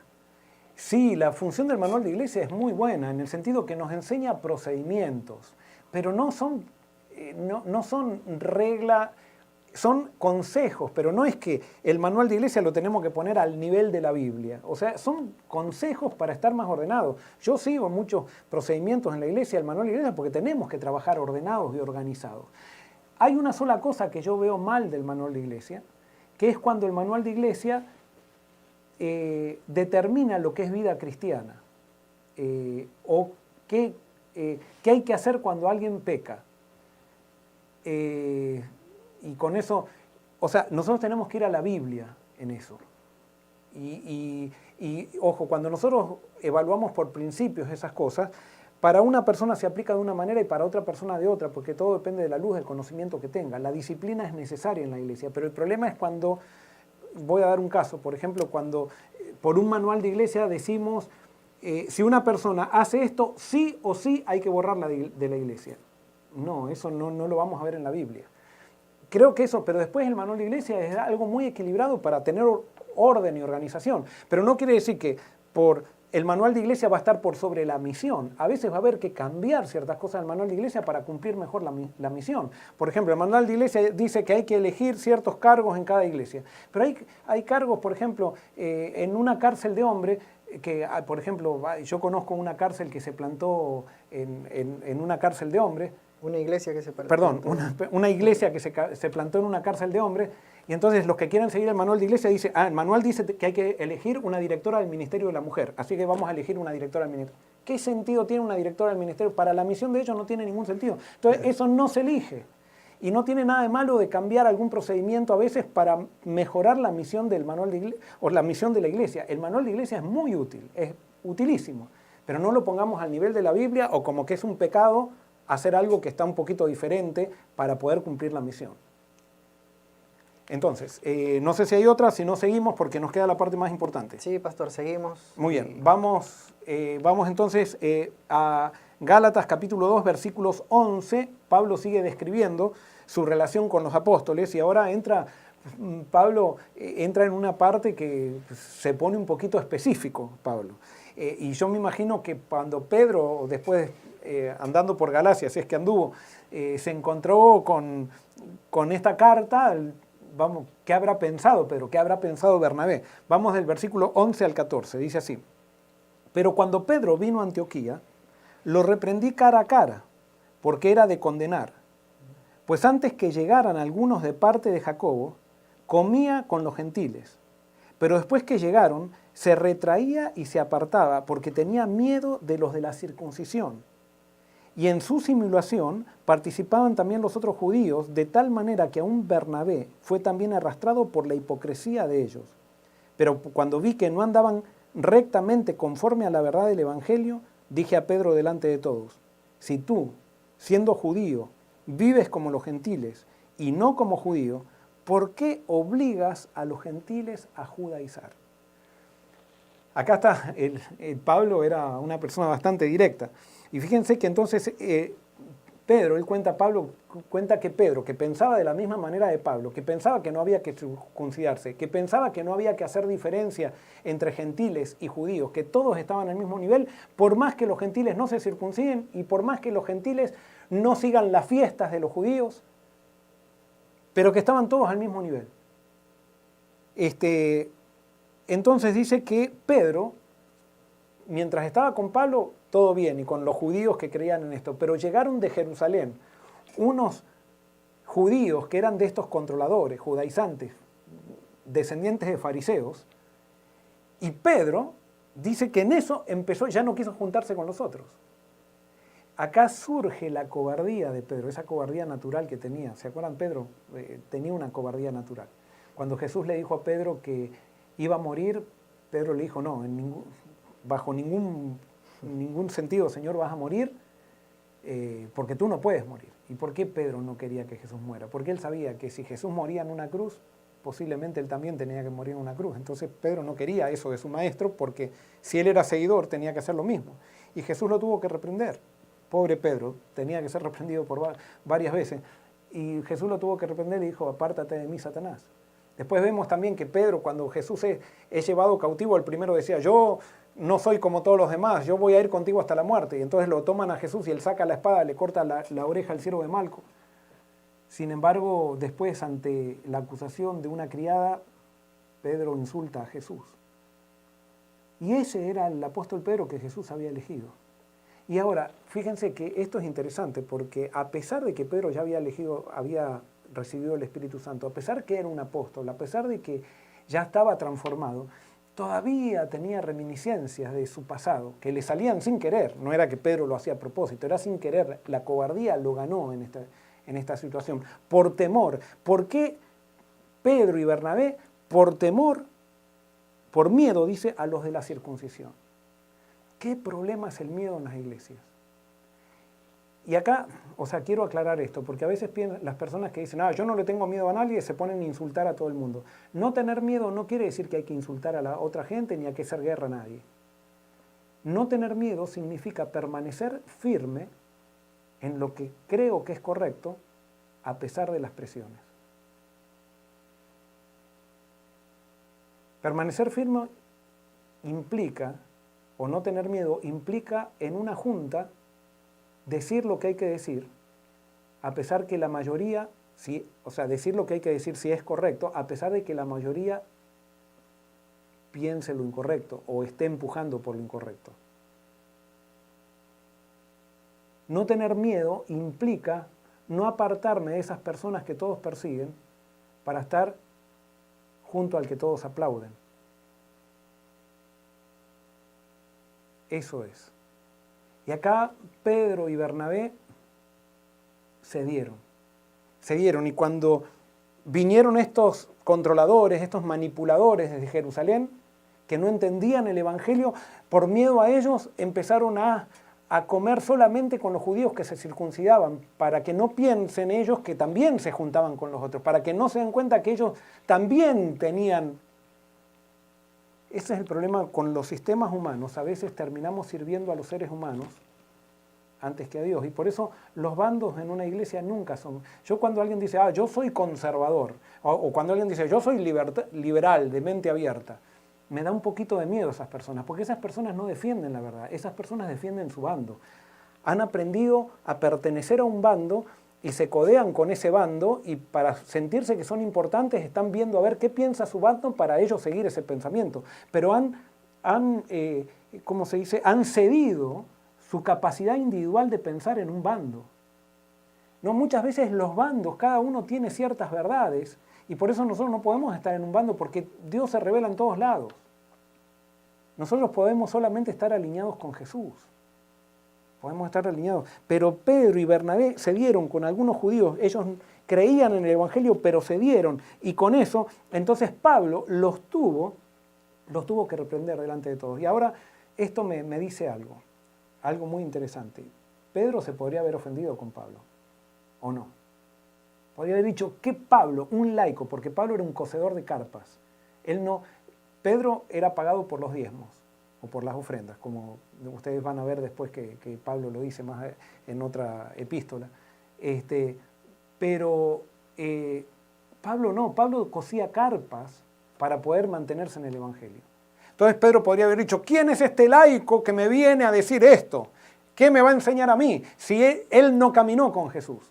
No, pero Pedro, a pesar de que se equivocó, que lo ganó la cobardía, Pedro reconoció que se había equivocado. Y por eso Pablo no tenía problema de poner esto si era para enseñanza de la gente, porque Pedro tampoco se hacía problema. Decía, sí, me equivoqué, soy pecador. Y pastor, no sé si puedo intervenir. Esa historia para mí en mi vida espiritual ha sido muchas veces un bálsamo, porque alguien podría decir, tanto tiempo en el Evangelio, tanto tiempo en la iglesia, tú ya no te podrías equivocar en ciertas cosas, ¿no? Pero realmente es una historia impresionante y justamente da la respuesta a la pregunta que se hizo hace un momento. O sea, si somos dignos de predicar el Evangelio. La verdad es que no somos, justamente por eso somos escogidos. Exacto. Entonces ahora fíjense, esto muestra que en el Evangelio nosotros no estamos diciendo, no, nosotros tenemos que ser perfectos, no nos equivocamos, no, todos tenemos errores. Es más, Pablo, si ustedes van a Hechos capítulo 15, cuando fueron con Bernabé al concilio de Jerusalén y eso, después Bernabé y Pablo se encuentran con Juan Marcos. Y Lucas, que es el que escribe Hechos, que era como el secretario de Pablo, describe un grave error de Pablo. Pablo que lo reprendía a Pedro, Bernabé lo tuvo que reprender a Pablo después, porque Pablo, una vez, como se había equivocado Juan Marcos una vez, ya no quería darle otra oportunidad. Y entonces Pablo y Bernabé decían, tenemos que darle a este jovencito otra oportunidad. Y Pablo decía, bajo ningún punto, se equivocó, es un irresponsable. La otra vez en el viaje misionero nos dejó a la mitad, así que no le vamos a dar otra oportunidad. Y discutieron tanto Pablo y Bernabé, Pablo equivocado y Bernabé en lo correcto, y Pablo se fue con Silas y Bernabé se fue con Juan Marcos. Y Bernabé, que se fue con Juan Marcos, gracias a Bernabé, que fue lo mismo que hizo con Pablo Bernabé, que le dio oportunidades. Gracias a Bernabé, Juan Marcos fue el que escribió el Evangelio, el primer Evangelio, el Evangelio de Marcos, porque Bernabé le mostró a Jesús a Marcos. Y Pablo no tiene problema que Lucas, su secretario, escriba su error en los hechos, porque cuando tú estás en el Evangelio no estás para esconder errores. Es más, si tus errores sirven para ayudar a otro, para que no los cometa, tú se los vas a contar. Eso es el Evangelio. El Evangelio nos tira abajo el orgullo. El Evangelio de Cristo no estamos para hacer cáscara. El Evangelio de Cristo nos hace a todos humanos. Y por eso Pablo con tranquilidad podía decir lo que pasó con Pedro y Bernabé. Y entonces dice que Pedro y Bernabé, cuando hicieron esa discriminación, cuando se mostraron que ellos eran más importantes o que había un grupo más importante que otro, dice eso es contrario al Evangelio. Y vuelvo ahora esto, escuchen bien. Toda élite es contraria al Evangelio. No me importa y no importa de dónde sea esa élite, si es una élite dentro de la iglesia, si es una élite dentro de una conferencia, si es una élite dentro de la asociación general, todas las élites, o élites, no sé cómo se dice, son contrarias al Evangelio, como dice Pablo, dice, pero cuando no andaban rectamente conforme a la verdad del Evangelio. El Evangelio nos pone a todos al mismo nivel. Es la élite de los que estudiamos, la élite de los doctores. Vamos a hacer un simposio de teología y solamente los doctores que podemos entender las cosas vamos a hablar de esto. Esas élites son contrarias al Evangelio, a pesar de que estamos muy acostumbrados a hacerlas. A pesar de que estamos muy acostumbrados a poner plataformas donde nos subimos para marcar la diferencia con aquel que no tiene tanto, que no tuvo los privilegios que nosotros tenemos, que no tuvo la familia que nosotros tenemos. Todas las élites son contrarias al Evangelio. Y entonces Pablo le dice a Pedro, en versículo 14, dice, pero cuando vi que no andaban rectamente conforme a la verdad del Evangelio, dije a Pedro delante de todos, si tú siendo judío vives como gentiles y no como judío, ¿por qué obligas a los gentiles a judaizar? Y acá, ¿qué pasó? Cuando Pedro se puso a sentar con los judaizantes comenzaron a hablar de la circuncisión y que había que obligarles a los gentiles a circuncidarse. Pedro asentía y decía, sí, hay que... Cuando Pablo le dice, pero si tú no crees eso, ¿por qué lo haces? Y era por miedo. Era por miedo al qué dirán, por miedo a no quedar bien con esta gente que consideraban importantes. Qué miserables que somos los seres humanos. Y somos tan miserables que estamos dispuestos de quedar bien con seres humanos antes de quedar bien con Dios. Y entonces sigue versículo 15, ahora viene el corazón de todo esto. Dice así, del 15 al 21. Nosotros, judíos de nacimiento, y no pecadores de entre los gentiles, sabiendo que el hombre no es justificado por las obras de la ley, sino por la fe de Jesucristo. Nosotros también hemos creído en Jesucristo para ser justificados por la fe de Cristo y no por las obras de la ley. Por cuanto por las obras de la ley nadie será justificado. Ahora bien, si buscando ser justificados en Cristo también nosotros resultamos ser pecadores, ¿es por eso Cristo ministro de pecado? De ninguna manera. Porque si las cosas que destruí las mismas vuelvo a edificar, transgresor me hago. Yo por la ley morí para la ley, a fin de vivir para Dios. Con Cristo estoy juntamente crucificado, y ya no vivo yo, mas Cristo vive en mí. Y lo que ahora vivo en la carne, lo vivo en la fe del Hijo de Dios, el cual me amó y se entregó a sí mismo por mí. No desecho la gracia de Dios, pues si por la ley viniera la justicia, entonces en vano murió Cristo. Y bueno, ahora espero poder comentar esto que es tan importante. Pablo dice, nosotros somos judíos de nacimiento y no pecadores. Entonces, si somos judíos de nacimiento y no pecadores, y tuvimos que ser justificados por Cristo. Y fíjense, nosotros hemos guardado la ley toda la vida y así todos necesitábamos ser justificados por Cristo. Quiere decir que el que guarda la ley no está justificado. Si nosotros que hemos guardado la ley toda la vida no estábamos justificados hasta haber aceptado a Cristo, quiere decir entonces que la ley no es la que me justifica. Las obras no son las que me justifican. Pero ahora entonces quiero acá señalar algo que quizás puede ser bastante importante. Dice, sabiendo que el hombre, versículo 16, sabiendo que el hombre no es justificado por las obras de la ley, sino por la fe de Jesucristo, nosotros también hemos creído en Jesucristo para ser justificados por la fe de Cristo y no por las obras de la ley, por cuanto por las obras de la ley nadie será justificado. Entonces, Pablo dice, nosotros no somos justificados por las obras de la ley. En otras palabras, si tú quieres tener una relación con Dios, no vas a lograr esa relación con Dios tratando de portarte bien. No la vas a lograr. Si tú quieres ser perdonado por Dios, no vas a recibir ese perdón de Dios por portarte bien. Tú vas a recibir ese perdón de Dios por causa de la fe. ¿De qué? Y ahí escuchen esto, quiero que lo subrayen. ¿Por qué? Porque ahí dice que nosotros somos justificados por la fe de Jesucristo. No dice por la fe en Jesucristo, sino por la fe de Jesucristo. ¿Cuál es la diferencia? Si nosotros queremos hacer honor al griego, acá no dice que yo soy perdonado porque yo creo en Jesucristo, sino que dice que yo soy perdonado por la fe que tuvo Jesús. O sea, acá esto es genitivo, en el griego se llama genitivo o posesivo. Es la fe de Jesús lo que hace que yo sea perdonado. No es mi fe, porque si fuera mi fe, entonces mi fe es meritoria. Entonces yo soy perdonado por algo que pasa a mí. No, yo soy perdonado por algo que Cristo hizo, por la fe de Jesús. Así lo dice en el original griego. O sea que si tú no tienes fe, tú puedes ser perdonado también. Porque no es por tu fe, es por la fe de Jesús. Ahora sí tú tienes que creer. Porque fíjense cómo dice, versículo 16, de vuelta, subrayen esto porque es importante. Sabiendo que el hombre no es justificado por las obras de la ley, sino por la fe de Jesucristo, nosotros también hemos creído en Jesucristo.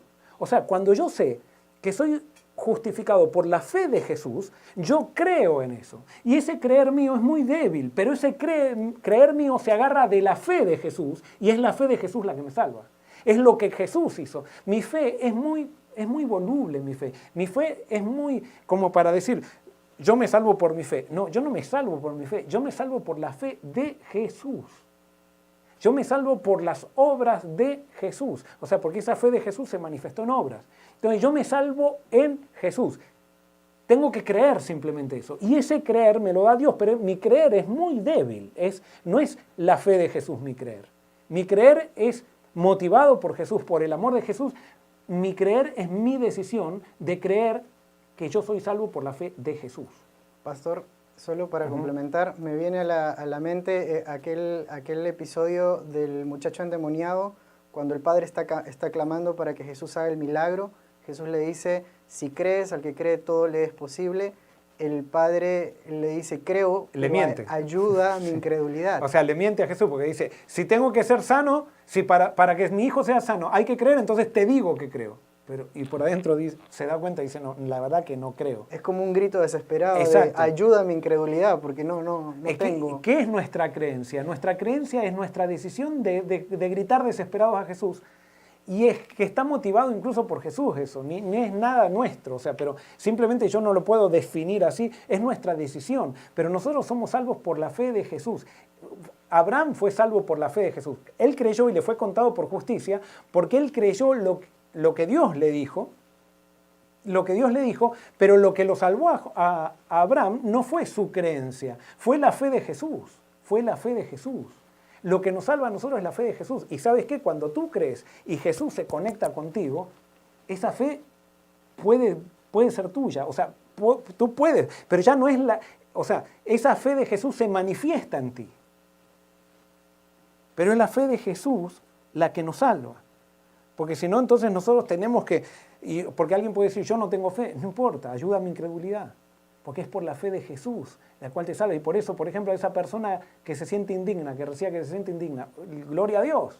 Es que tú no te salvas por tu dignidad, te salvas por la dignidad de Cristo. Tú no eres llamado porque tú eres bueno, tú eres llamado porque eres el peor. Y entonces Dios te llama y te pide simplemente que aceptes, que creas en la fe de Jesús, en lo que hizo Jesús por ti y en lo que es Jesús para ti. Entonces dice, voy a repetir el versículo 16, sabiendo que el hombre no es justificado por las obras de la ley, sino por la fe de Jesucristo, nosotros también hemos creído para ser justificados por la fe de Cristo. O sea, nosotros creemos para ser justificados, creemos que somos justificados por la fe de Cristo y no por las obras de la ley, por cuanto por las obras de la ley nadie será justificado. Nadie puede justificarse por las obras de la ley. O sea, ¿por qué? Porque la ley, ¿recuerdan Pablo también, después en Romanos, él va a escribir y dice, en Romanos 7:14 dice, porque la ley es espiritual y yo soy carnal. Quiere decir que la ley es espiritual y yo soy carnal. Entonces, si la ley es espiritual y yo soy carnal, quiere decir que yo no puedo guardar la ley. Porque para guardar la ley yo tengo que ser espiritual. Pero entonces, acá viene la cuestión que tenemos que entender. Yo no me puedo transformar en un ser espiritual por guardar una ley espiritual. No, cuando yo trato de guardar una ley espiritual siendo carnal, la ley en mí produce rebeldía. Y eso lo dijo Pablo también. Si quieren vamos a leerlo. Romanos capítulo 7. Romanos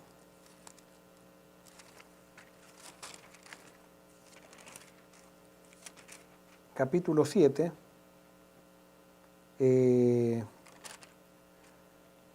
Versículo 7 en adelante, dice, ¿qué pues diremos? La ley es pecado, de ninguna manera, pero yo no conocí el pecado sino por la ley. Tampoco conoceré la codicia si la ley no dijera no codiciarás. Pero el pecado, aprovechándose del mandamiento, produjo en mí toda codicia, porque sin ley el pecado está muerto. Y acá viene, fíjense, dice, yo sin ley vivía en un tiempo, pero al venir el mandamiento, el pecado revivió y yo morí. O sea, en otras palabras, Pablo dice, yo estaba tranquilo antes que no conocía la ley, cuando vivía en la carne. Y Pablo está diciendo especialmente cuando no conocía la naturaleza de la ley. Entonces yo estaba tranquilo, pero cuando vino la ley, ¿qué hizo el pecado en él? Revivió. Porque la ley te dice, no hagas esto y yo quiero hacerlo. La ley te dice, haz esto y yo no lo quiero hacer. O sea, nosotros somos rebeldes, el pecado nos hace rebeldes contra la realidad de Dios. Entonces dice, yo estaba tranquilo, pero venida la ley, el pecado revivió en mí. Y por eso, cuando yo quiero guardar la ley sin haberme entregado a Cristo, no puedo, me produce rebeldía. Y por eso, en las iglesias donde se predica la ley, y se predica la ley, lo que hay que hacer, las obras y la ley, la gente es rebelde, los jóvenes son rebeldes, los jóvenes se van de la iglesia. Porque los jóvenes quieren guardar la ley, o sea, sinceramente, pero han intentado y no pueden, porque ni tú puedes. Ni yo puedo, a menos que no reciba, que no crea en ese Jesús que me salva, o sea, en ese Dios que me salva por la fe de Jesús y que acepte a Jesús como mi Salvador. ¿Y qué quiere decir acepte a Jesús como mi Salvador? Y eso lo vamos a ver más adelante. ¿Qué significa eso en la parte práctica? Eso Pablo lo explica también. Pero si yo intento guardar la ley me revela. ¿Se acuerdan cuando estaba en el Sinaí? Dios proclamó la ley y el pueblo israelita dijo, obedeceremos, todo lo haremos. A los 40 días la estaban quebrando. La ley les produjo rebeldía. Y por eso Dios tuvo que hacer el santuario. Y por eso cuando Dios hizo el santuario, puso la ley en un lugar donde no se veía, porque a Dios no le interesa que miremos la ley, le interesa que miremos al Cordero. Y por eso nadie veía la ley en el santuario. Todos sabían que la ley estaba dentro del santuario, pero el centro del santuario no era la ley, el centro del santuario era el Cordero. Y el israelita tenía que ir al santuario con un cordero, no tenía que ir con una ley, tenía que ir con un cordero. Porque justamente tenía que ir con un cordero porque el israelita no era capaz de guardar la ley a menos que el cordero lo ponga en armonía con la ley. ¿Me explico? Entonces, si nosotros enseñamos la ley, enseñamos qué hay que hacer, lo único que producimos es desesperación. Y eso era lo que estaban haciendo los judaizantes. Los judaizantes habían quitado la alegría de Cristo de las iglesias de Galacia. Habían quitado esa alegría. Entonces, Por eso Pablo dice que somos justificados por la fe de Jesucristo. Entonces versículo 17 dice así: ahora bien, si buscando ser justificados en Cristo, también nosotros resultamos ser pecadores, ¿es por eso Cristo ministro de pecado? De ninguna manera. Porque si las cosas que destruí, las mismas vuelvo a edificar, transgresor me hago. Entonces Pablo dice, si nosotros buscamos ser justificados en Cristo, ¿quiere decir entonces que Jesús no tiene solución para el pecado? O sea, que Jesús no puede solucionar. Y entonces Pablo dice, no, en ninguna manera. Sí, Jesús tiene solución para el pecado, pero no es a través de la ley la solución para el pecado. No es a través de la ley. Porque la ley me mata. Si yo empiezo a tratar de guardar la ley por mí mismo, o sea, por ejemplo, alguien que no tiene relación con Cristo, alguien que no descubrió al Cristo de la Biblia, alguien que todavía no conectó a Cristo con el Padre, y empieza a guardar la ley lo mata, lo desgasta. Es como un pez que quiere vivir fuera del agua. La ley sería para un pez, o sea, en comparación, el aire de afuera de la laguna sería para nosotros lo que es la ley para nosotros. El pez está bien mientras está en el agua, pero sale del agua y se asfixia. La ley a nosotros nos asfixia. Para que el pez pueda salir del agua y estar tranquilo fuera del agua, tiene que recibir una transformación interior que le cambien las branquias en pulmones, y entonces ahí va a poder respirar y va a estar bien. Nosotros, para poder servir una ley espiritual, necesitamos un cambio espiritual, y ese cambio solamente lo da Cristo. ¿Y cuándo se recibe ese cambio? Cuando yo acepto que Dios me perdona a mí, Dios me acepta a mí, no por lo que yo hago, sino por lo que Cristo hizo. Por lo que Cristo hizo. Y cuando yo me relajo y ya no estoy pensando que Dios me está exigiendo cosas para aceptarme, para amarme, que Dios me está exigiendo cosas para salvarme, yo acepto a Cristo, que acepto el regalo de Cristo y ya estoy salvo. No necesito hacer nada. Como resultado, ahora, porque el perdón de Dios, el objetivo del perdón es relación, entonces ahora yo me empiezo a relacionar con Cristo. Y Cristo ahora, fíjense qué es lo que hace. ¿Qué es la entrega? Y entonces, a ver, voy a leer los próximos versículos para que lo entendamos. Dice versículo 19, yo por la ley morí para la ley, a fin de vivir para Dios. Con Cristo estoy juntamente crucificado, y ya no vivo yo, mas vive Cristo en mí. Y lo que ahora vivo en la carne, la vivo en la fe del Hijo de Dios, el cual me amó y se entregó a sí mismo por mí. Este es uno de los versículos más lindos de la Biblia. Pero a veces yo creo que no lo entiendo totalmente todavía, y hoy voy a tratar de explicarlo. Pablo dice, yo morí para la ley. O sea, Cristo murió por nosotros. Ahora, por ejemplo, Cristo se bautizó. ¿Necesitaba ser bautizado? No. Pero se bautizó. Como ejemplo. ¿Cristo necesitaba morir? No. Pero sí necesitaba morir. ¿Por qué necesitaba morir Cristo? En el sentido siguiente. Cristo tenía que entregar su vida. Y cuando tú tienes que entregar algo, o cuando tú quieres dar algo, tienes que entregarlo. O sea, no puedes quedarte con eso. ¿Y qué era lo que quería darnos Cristo? Quería darnos la vida. Y no solamente la vida, Él quería darnos su vida. Su vida. Entonces, cuando Jesús muere, dice, Padre, en tus manos encomiendo mi espíritu. Entonces Cristo, cuando le da el espíritu al Padre, muere. Muere, y eso lo dice Eclesiastés 12:7. Él muere. Pero entonces el Padre, al tener el Espíritu de Cristo, que era un ser humano, Él es nuestro representante, y al dar su vida por nosotros, ahora el Padre nos puede dar su vida a nosotros. Pero para que el Padre nos dé la vida de Cristo, que Cristo la entregó cuando dijo, Padre, en tus manos encomiendo mi espíritu, en las manos del Padre está la vida de Jesús. Pero entonces el Padre, para darnos la vida de Jesús, nos pide que nosotros muramos. ¿Qué quiere decir morir? Entregar también nuestro espíritu. Pero ya no es entregar nuestro espíritu físico, entregar nuestro espíritu espiritual, entregar nuestro espíritu corrompido, entregar nuestro pecado, entregar nuestro ser. Y entonces cuando nosotros le entregamos nuestro espíritu, Dios nos da el espíritu de Cristo. Y el Espíritu de Cristo es la mente de Cristo, y ahora nosotros comenzamos a pensar como Cristo. Y ahora yo te voy a dar algo muy sencillo. ¿Quieres vencer la tentación? Cada vez que estés en tentación, pide el Espíritu de Cristo. Pide la mente de Cristo, porque la tentación tuya está en la cabeza. Pide la mente de Cristo ante cada... Reclama Eso es creer. Reclama la mente de Cristo ante cada tentación. Y después cuéntame. A veces estamos luchando. Acá dice, con Cristo estoy juntamente crucificado.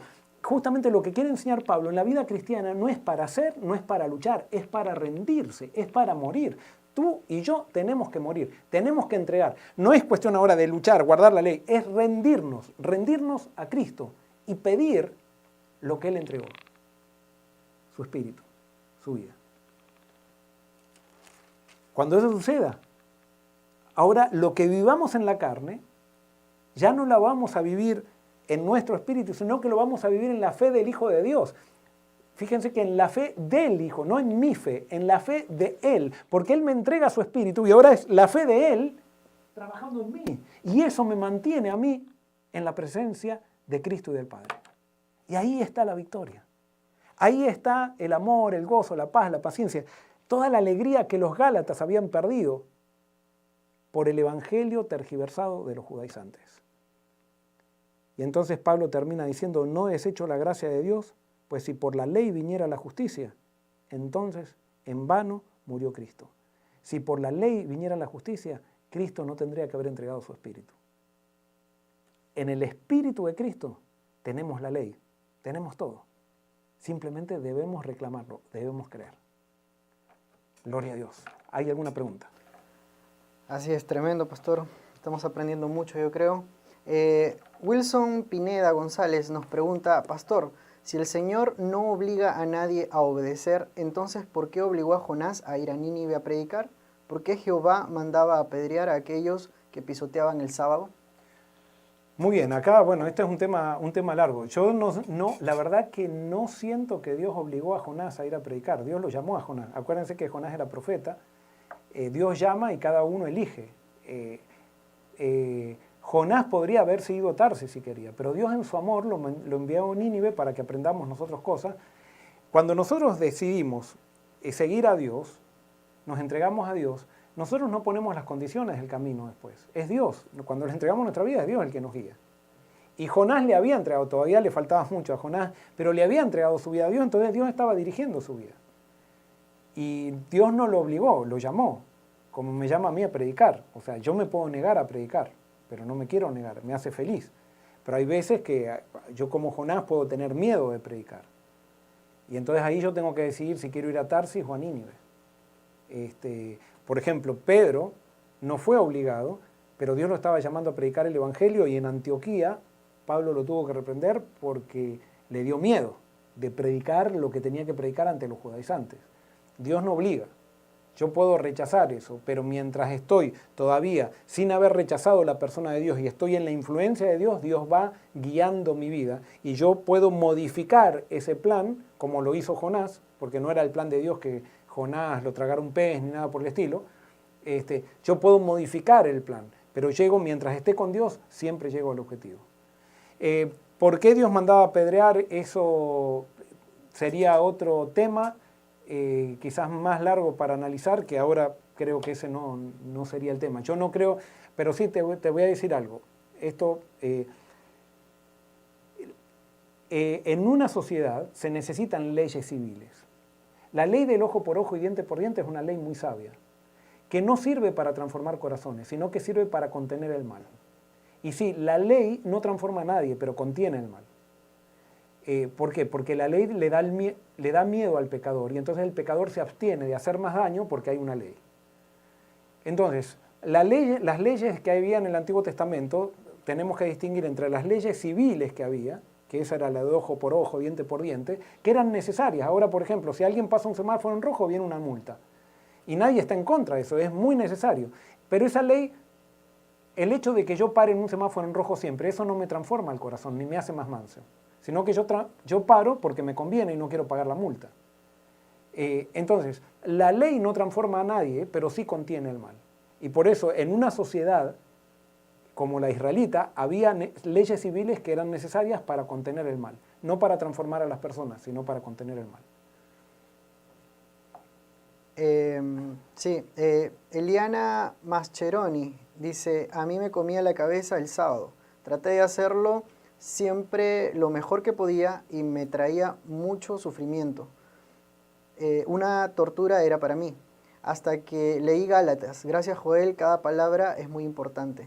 Cuentas lo mismo que Dios me mostró. Sí, y te quiero decir con el sábado, para los que, digamos, el sábado, nosotros, la Biblia dice sí que no, Dios separó el sábado, pero el sábado no es un día para adorar al sábado, que tenemos que estar diciendo esto se puede hacer, esto no se puede hacer, no. El sábado es un día especial para dedicarle a Dios.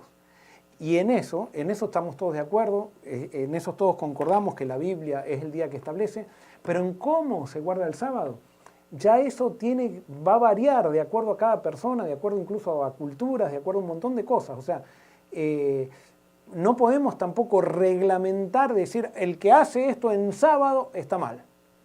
Por ejemplo, les doy un ejemplo, una vez estábamos en un congreso, entonces en la semana, era un congreso que hacía mucho calor, entonces en la semana había un kiosquito, había un stand donde vendían bebidas frías, y entonces en la semana cada uno iba con un billete y compraba la bebida. Entonces, llegaba el día viernes y decían, todos los que quieran durante el sábado tomar bebidas, vayan el viernes y compren las bebidas antes y se les va a dar un ticket. O sea, yo entregaba un billete y me daban un papel. Y entonces al otro día, el sábado, ya no tenía que ir con el billete y tenía que ir con el papel que era escrito por el que le había dado el billete. Y yo digo, ¿y qué diferencia hay entre el papel y dar un billete? O sea, dar el billete era pecado, pero dar el papel no. Se necesitaba la misma cantidad de gente y todo, pero si yo daba el papel no era pecado. Son ridiculeces que muchas veces nosotros creamos alrededor de cosas que, o sea, le agregamos cosas al Evangelio y queremos reglamentar cómo son las cosas, cómo se guarda el sábado y todas las cosas. Y yo digo, hay ciertos principios, hay ciertos parámetros, pero son parámetros muy generales. Después en lo específico lo tiene que determinar nuestra relación con Dios. Muy bien, pastor. Verónica Cruz dice, pastor, ¿cuál es su punto de vista en referencia a idealizar a nuestra hermana White? ¿Cuál de sus escritos son más verdaderos que el Evangelio? Lo que ella está tratando de decir es que a veces tomamos los escritos de Elena White como más importantes a veces que la Biblia. Me parece que eso quiso decir. Muy bien, creo que es una pregunta para entre nos esta, porque no está quizás muy relacionado con Gálatas, pero voy a tratar de contestarla. La Biblia tiene 66 libros. Entonces, 66 libros quiere decir que Dios vio que cada profeta no era suficiente, lo que él le podía transmitir a un profeta no era suficiente verdad para que todo el mundo se quede con esa verdad de ese único profeta. No, Dios puso 66 libros y alrededor de 34 o 35 profetas escribieron la Biblia. Quiere decir que Dios pretendía que haya un diálogo profético porque a ningún profeta le reveló toda la verdad. Y es más, la verdad es progresiva y va yendo en forma plena. Ningún profeta era infalible, ningún profeta fue infalible, porque eran seres humanos. Entonces, ¿por qué hay un diálogo profético? Porque lo que Dios le dijo a uno, lo que Dios le dijo al otro, cada profeta lo expresó en una manera imperfecta, aunque sí había un mensaje perfecto que se puede captar, pero de una manera imperfecta. Entonces, nosotros tenemos que ir comparando un profeta con otro para ir descubriendo a Cristo en la Biblia y el mensaje de la Biblia. Entonces, cuando hay un profeta, llámenle como quieran, llámenle Elena de White, un profeta actual, un profeta que surge, que nosotros sabemos que, por ejemplo, al final del tiempo va a existir va a existir nuevamente el don profético, y yo sé que ahora hay gente que es profeta también. Yo no puedo tomar la palabra de esa profeta sola y decir, todo lo que dice esta profeta es verdad plena. No, yo tengo que también meterla al diálogo profético. Y muchas veces el diálogo profético, así como por ejemplo, nosotros por leer el Nuevo Testamento entendemos cosas del Antiguo Testamento que no estaban muy claras y los profetas no la tenían muy clara, nosotros en el diálogo profético vamos descubriendo no el mensaje de un profeta, sino el mensaje del diálogo que surge a través del diálogo que lo guía el Espíritu. Y por eso tenemos que tener muchísimo cuidado de poner un profeta por sobre la Biblia o poner un profeta como intérprete de la Biblia. Hacemos un grave error cuando ponemos a un profeta como intérprete de la Biblia, porque en la Biblia hay 34 profetas o más. Entonces, poner 34 profetas evaluados por un profeta, estamos haciendo algo que no es permitido. Es algo contrario al Evangelio. Entonces, por eso tenemos que tener cuidado. Esto quizás daría para un seminario, Pero sí, cuando nosotros hacemos esos desequilibrios, terminamos empantanando o terminamos haciendo oscuro el mensaje de la Biblia. Y justamente eso también da un poco de respuesta a lo que nos preguntaba nuestro hermano acerca de que si Dios mandaba matar en el Antiguo Testamento para que guarden las leyes y todo eso. Yo creo que, pastor, deberíamos hacer todo un programa acerca de eso, porque la verdad es que lo que yo voy descubriendo acerca de Dios es que es un Dios que no cambia. Y muchas veces algunos pasajes interpretados por el profeta nos dejan muchas cosas que no hilan con el carácter de Dios. Y creo que si escudriñamos, justamente Jesús dijo, escudriñéis las Escrituras porque en ellas está la verdad. Si escudriñamos con un corazón sincero, el Espíritu Santo nos va a guiar y a hacer entender muchas cosas. Bueno, Jesús dijo que estudiemos la Biblia, pero que ellas son las que dan testimonio de Él. Entonces, todas las cosas que leemos en la Biblia tenemos que pasarlas por Jesucristo. Y no todo lo vamos a entender aunque lo pasemos por Jesucristo. Y entonces, quedarnos con algunas faltas de respuestas de ciertos pasajes de la Biblia, eso no quiere decir entonces que ya estamos perdidos porque no tenemos una respuesta con respecto a algo. No, justamente de eso se trata. Si entendiéramos todo de la Biblia, entonces no sería un libro inspirado por Dios.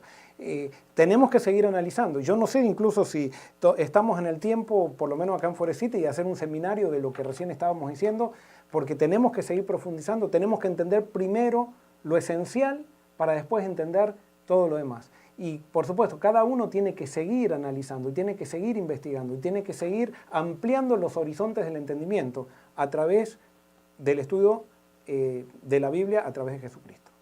Muchas gracias por haber estado conectados en este tiempo. Nos hemos pasado un poquito de la hora, pero sabemos que ha sido muy productivo. Y bueno, esperamos verlos el siguiente miércoles. Vamos a seguir con el estudio de Gálatas.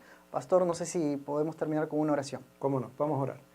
Querido Señor, gracias porque hemos podido estudiar tu palabra. Te pedimos, Señor, que podamos descubrir el verdadero evangelio, que podamos vivir el verdadero evangelio y que podamos defender el verdadero evangelio con firmeza. No con guerra, porque el evangelio no nos lleva a la guerra, pero sí con firmeza.